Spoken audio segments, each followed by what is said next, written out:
Selamat datang dalam podcast Ngopi Bareng NCC alias Ngobrol Bareng New Chapter Community.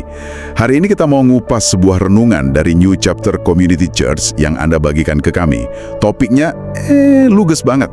Deadline kehidupan. Langsung ke intinya ya. Betul. Idenya tuh sederhana tapi kuat. Jadi hidup kita ini ternyata punya tengah waktu. Persis kayak tugas di kantor. Yuk kita coba bedah bareng-bareng apa aja pesan penting di baliknya. Oke, jadi gagasan utamanya ini langsung terasa relevan banget ya. Sangat. Sumber ini bilang, hidup kita ini semacam sekolah kehidupan. Dan Alkitab katanya, kasih kita waktu sekitar 70-80 tahun. Analogi dengan pekerjaan yang punya deadline ini benar-benar bikin konsep akhir hayat jadi terasa nyata. Nah, itu dia.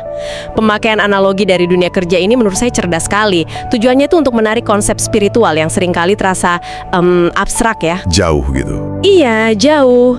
Jadi sesuatu yang konkret dan mendesak. Hidup bukan lagi sekedar perjalanan tanpa tujuan, tapi sebuah tugas.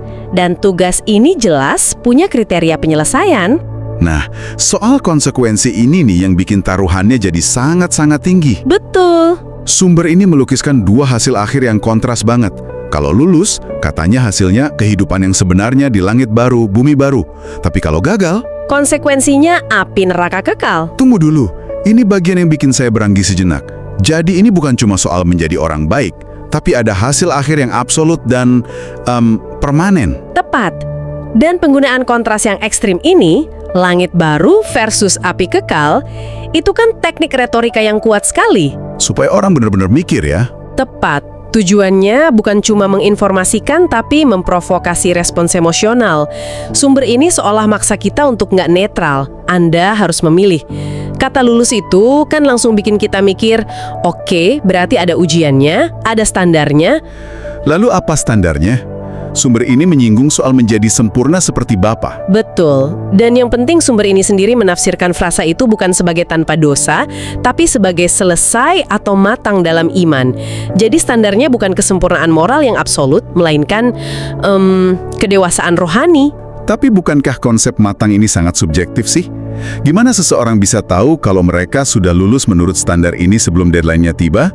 Apa sumbernya kasih semacam tolok ukur? Pertanyaan yang bagus sekali. Dan disitulah letak inti urgensinya.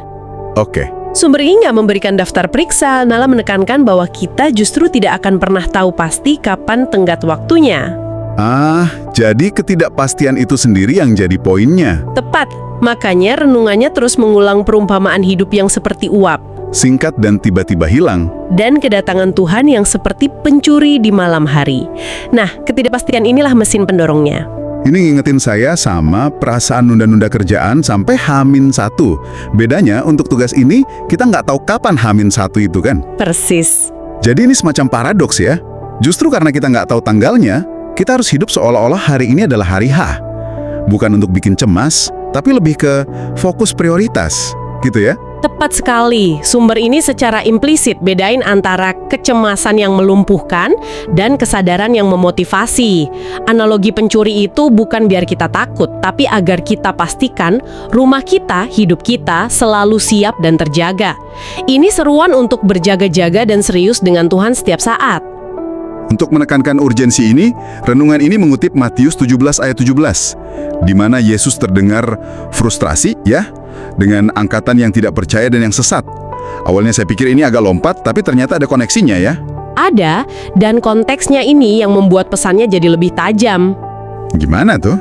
Jadi ayat ini diucapkan Yesus tepat setelah murid-muridnya sendiri gagal mengusir roh jahat. Kenapa? Karena ketidakpercayaan mereka. Loh, jadi itu bukan buat orang luar, tapi buat pengikutnya sendiri? Kita. Pesannya jadi, jangan sampai kalian yang sudah ikut aku malah jadi penghalang karena ketidakpercayaan. Ini langsung menghubungkan ketidakpercayaan dengan risiko gagal lulus sebelum deadline. Oke, jadi apa artinya semua ini? Intinya, renungan ini mengajak kita semua untuk melihat waktu bukan sebagai sesuatu yang tak terbatas, tapi sebagai sumber daya paling berharga. iya, aset yang harus diinvestasikan dengan bijak untuk tujuan utama yaitu menyelesaikan keselamatan. Dan ini meninggalkan satu pertanyaan penting untuk Anda renungkan. Jika Anda benar-benar meyakini hidup Anda memiliki deadline yang tidak diketahui, perubahan konkret apa yang akan Anda buat dalam cara Anda menggunakan waktu mulai hari ini? Tuhan memberkati.